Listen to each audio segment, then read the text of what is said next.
Достар, баршаларыңызға ассаляму-алейкум. Осы видеода мен сіздерге құрбан айт кезінде айтылатын дұғаларды таныстыратын боламын. Сондықтан видеоны соңына дейін көріңіздер. Сосын сіздерден кешірім сұраймын, ұзақ уақыттан бері видео салмағаным үшін. Алдағы уақытта жақсы видеолар болады, иншалла.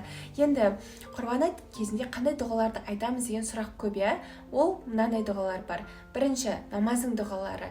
Субханака дұғасы, Субханака Аллахума ва бихамдик, ва табарак ясмук, ва тағалля жаттук, ва ля иляха ғайрук. Осыны айтасыздар. Одан кейін бар ат-тахият бар, білесіздер, Аллахума соли, Аллахума барик, яғни салауат бар дұғалардан, осыларды айтсаңыздар болады. Ал сүрелерден Фатиха, Ықылас сүрелері көп оқылады, Енді осы құрбан айт кезінде айтылатын, яғни тек құрбан специальный дұғасы десек те болады, ол Аллаху акбар такбірі, яғни Аллаху акбар, ля иляха илляллах, Аллаху акбар, валиллахил хамд.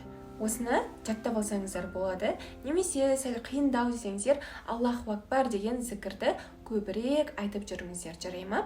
Құрбан айтта осы дұғалар көбірек айтылады. Және де құрбан айт кезінде құрбандық парыз болатын адамдар бар. Олар құрбандық шалады. Одан кейін ол құрбандықтың еті үшке бөлінеді. Бір бөлігі өзіне қалады, екінші бөлігі сол қонақтарға беріледі, үшінші бөлігі мұқтаж жандарға беріледі. Оны қосымша ақпарат ретінде айтып кеттім сіздерге.